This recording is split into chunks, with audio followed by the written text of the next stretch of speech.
We hope that you are so far having a lovely and productive week. Hello there and good evening. Many thanks for joining us on this particular edition of Rwanda Television News. Here's what tops our edition tonight. The heads of state of the East African community are set to meet in Arusha, Tanzania for the EAC Heads of State retreat on EAC Common Market and the 22nd Ordinary Summit of the EAC Heads of State scheduled to take place on Thursday and Friday, respectively. The Rwandan and Ghanaian parliaments are committed to strengthening cooperation between parliaments and capacity building as well as international diplomacy and cooperation. The senior defense and security advisor in the office of the President, General James Kabarebe, has urged the youth in the country to possess the values of patriotism, patience, sacrifice, and aim to build a better future for Rwanda.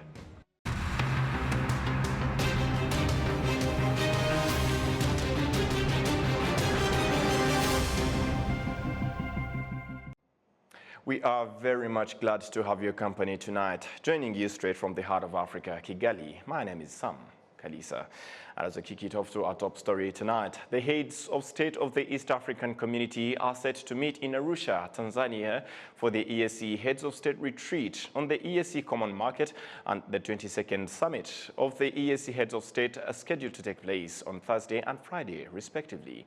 During their high-level retreat on Common Market, the heads of state are expected to, among other things, take a stock of the progress of the implementation of the EAC Common Market Protocol, adapt strategic measures to unlock the lags and bottlenecks in the establishment of the common market, agree on a roadmap for the full realization of the common market, and identify key areas where development partners can contribute to the attainment of the common market. About 300 participants from partner states and civil society and the private sector are expected to attend.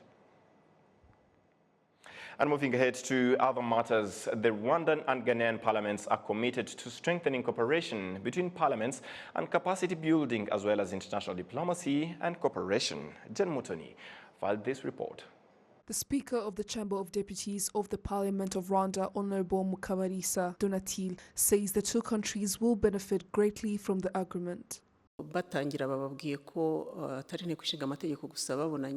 As they mentioned, they did not just meet with the parliamentarians, but they also met with other institutions that submit reports here in the Parliament, including the National Administration, Gender Monitoring Office, and the Auditor General's Office, as this gives them the picture of the existing cooperation between us and those institutions. We were also able to learn something from them as well. The President of the Senate of Rwanda, Senator Iyamuremye Augustin, says that the fact that Ghana does not have a Senate does not prevent them from working with Rwanda's Senate, and that the signed agreement is another step in expanding relations between the two countries. Both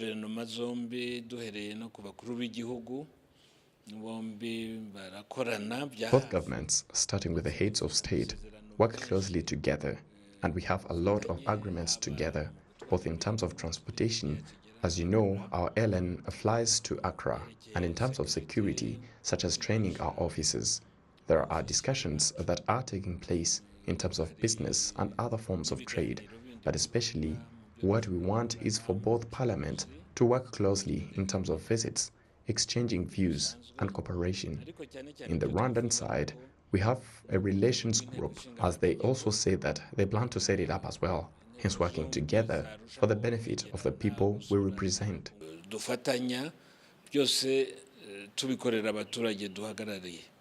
Speaker of the Parliament of Ghana, Alban Sumana Kingsford Bagbin, the head of the Ghanaian delegation on a working visit to Rwanda, says there are specific values and practices that his country could learn from Rwanda, and that cooperation between both countries is important. Physical features, that they are genuine.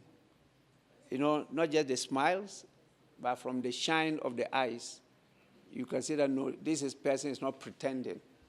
He's genuinely extending a welcome. It's very, very good. That's one of the important features that we have as Africans, which the others don't have. And I can see the spirit of togetherness in Rwandans, which is the Rwandese showing the way, that you don't have to bring anything that would divide us. Our focus should be on what will unite us, and unite us for our common good. In November 2022, Honorable Alban Sumana Kingsford Bagbin will also attend an international conference organized by the Senate of Rwanda that will bring together members of the parliaments across the world. Jane Mutoni, RTV News. Thank you, Jen. The Senior Defense and Security Advisor in the Office of the President, General James Kabadebe, has urged the youth in the country to possess the values of patriotism, patience and sacrifice, and aim to build a better future for Rwanda. We do have the report.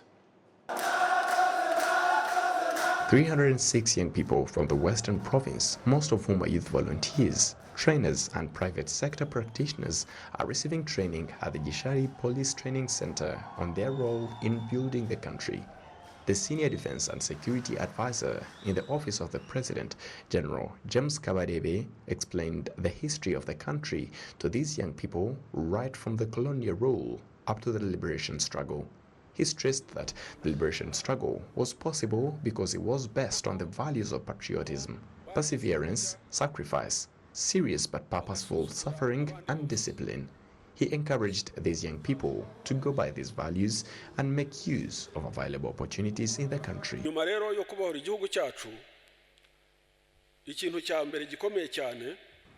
After liberating a country, the first important thing in the governance and leadership of this country was to make citizens, especially the young people, the basis for our development, the basis for our security, and the future of our country.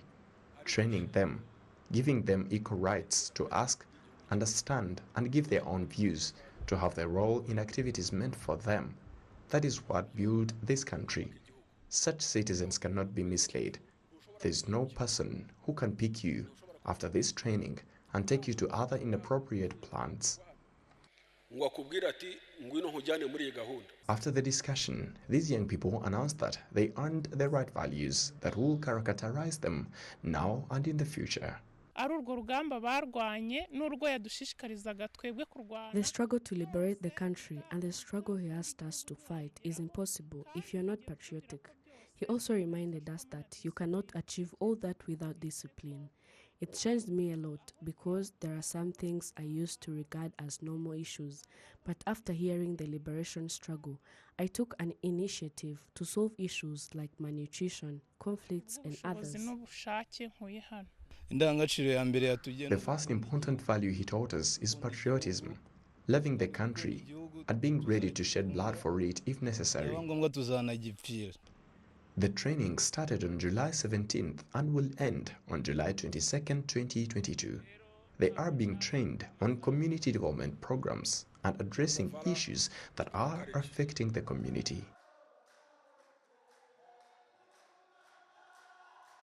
The Rwanda Correctional Service has validated the Rwanda Correctional Service curriculum on prisoner rehabilitation and reintegration that will serve as a guiding tool to correction officers and RCS partners. The Rwanda Correctional Service curriculum on prisoner rehabilitation and reintegration consists of 8 modules to be offered in 6 months. These modules will equip inmates with vocational and livelihood competencies and social-emotional skills, such as self-management, management of trauma, and will help to strengthen social cohesion, unity, and reconciliation efforts. This curriculum is expected to be helpful. The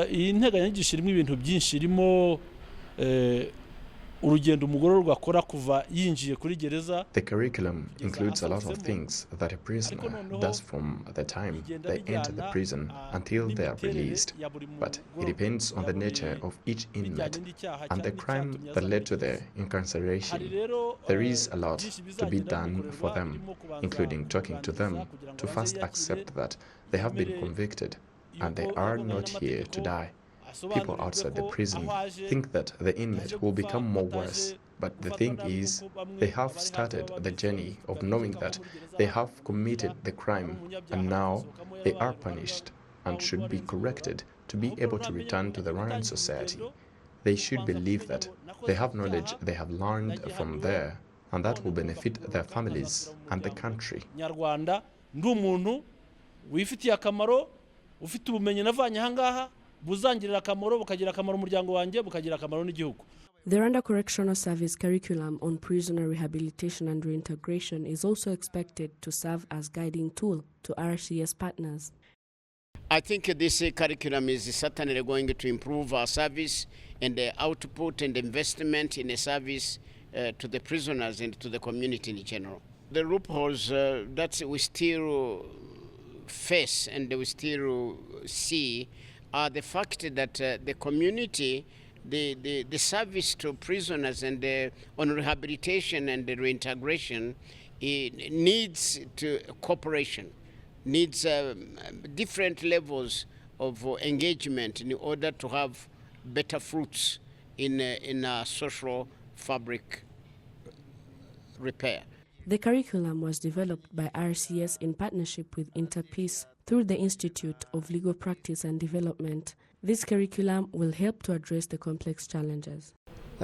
One of the key gaps that was found during the research when we were developing this curriculum was that there was a lot of emphasis put on preparing prisoners, especially giving them vocational skills, but there wasn't enough emphasis on psychosocial support.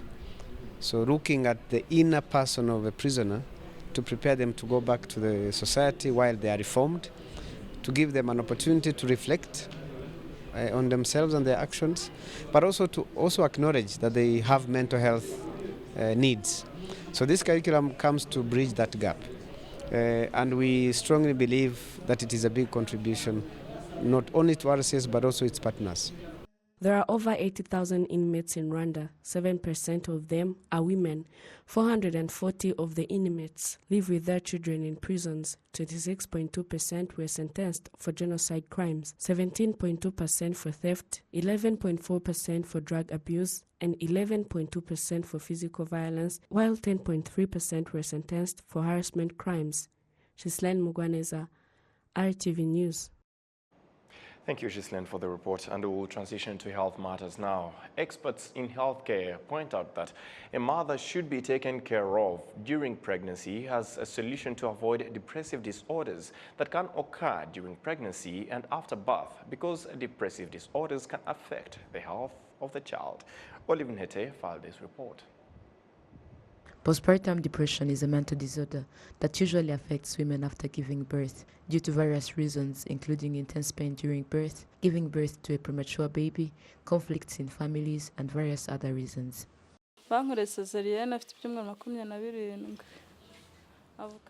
I went through a C-section while she was 27 weeks, and she was born with 800 grams. It was hard for me, very hard indeed. Imagine a baby of 800 grams. It made me wonder if she will make it and be like other children. I thought it was impossible. Doctors usually tell me that now I smile because during that period I couldn't even smile, but now my child has grown up and I thank God for that.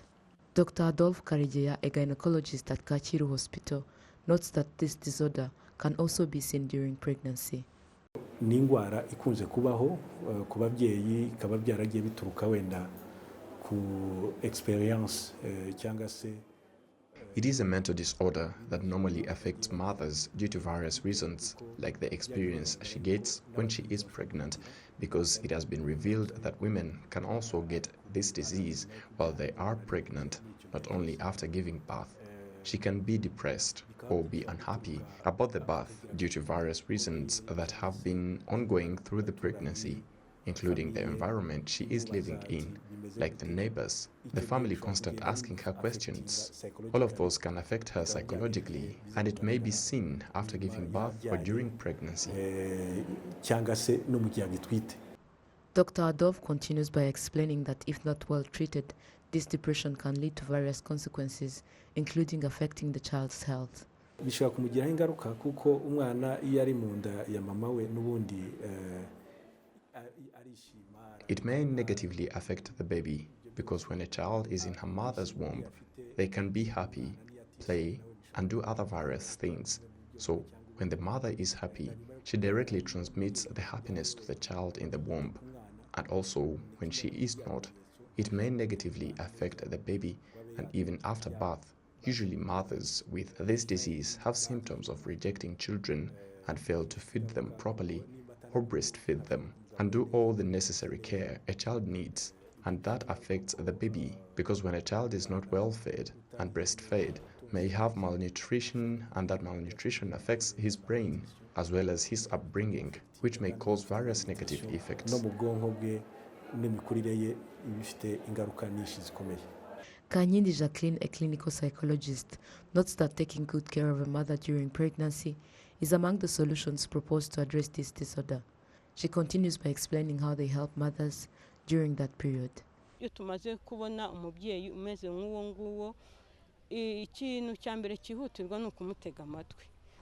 When we notice a disease on a mother, the first essential thing is to listen to her and give her time. We choose to listen to her and advise his family to take good care of her. And we usually do history taking about her so that we can know how to help her, like what she endured during pregnancy. We also look at the symptoms she had while she was pregnant, like was it a wanted pregnancy, was she happy during the pregnancy, and so many others. We also take history of those near to her to know how they helped her during her pregnancy. After that, we work together with her family so that they can help her overcome the disorder and also be by her side. And due to the level of depression, we may even use medicines. According to the research done, 23% of women can develop this condition during pregnancy, 42% of them can have it after giving birth, and about 30% of them can get depressed while giving birth due to the intense pain. Olive Nete, RTV News. Thank you, Olive. And as we proceed, as Rwanda and Japan celebrate the 60th anniversary of their cooperation, the Japanese embassy in Rwanda has presented the Gasogi substation set to provide 30 kilovolts of electricity to the city of Kigali. Precious Kirezi has the report. The Japanese government has, through the usage of its international cooperation agencies, started constructing a substation in Gasonji in an effort to improve the distribution and quality of electricity. The project currently stands at a 98% progress rate, with a total cost of approximately 20 billion Rwandan francs. Japan's ambassador to Rwanda has pointed out that maintaining peace and development is what he and his country wishes for Rwanda, and emphasized that Japan will not stop playing their role in regards to Rwanda's development. Together with JICA, we have set out 4 priorities sectors for our economic cooperation: agriculture, infrastructure, including energy, water and sanitation, and ICT and education. So these 4 sectors are our pillars of or priorities of economic cooperation. The Minister of Infrastructure says this generous contribution is going to resolve the precurrent electricity issue in different parts of Kigali. These actions ought to strengthen Rwanda's relationship with Japan, which he has embarked on. Murabona nk'ahantu turi za Gasogi, ukambukara hirya za Masaka, ugakomeza za Rugende, za Musha, za Nyakariro. Where we are in Gasogi, as you cross to Masaka, heading to the Rugende, Musha, Nyakariro areas, they are currently facing the issue of low electricity, but the infrastructure we are visiting today will resolve this issue. There have been a few electricity issues that the activities taking place will solve. So as the city of Kigali continues to grow, mining industries have been initiated. They are highly operational and need a consistent power source, a gap that the substation will fill. As the city continues to develop, the need for consistent, reliable power sources arises. Rwanda's partnership with Japan regarding sustainable energy took place from 2011 to 2014 with a budget of 25 billion Rwandan francs. The second project actualized in 2018 with a budget of 18 billion Rwandan francs also aimed to provide electricity for Kigali's consumption. Precious Chezi, RTV News. On behalf of the entire news production team and myself, many thanks for being with us on this particular edition of Rwanda Television News. Stay safe and have a good evening.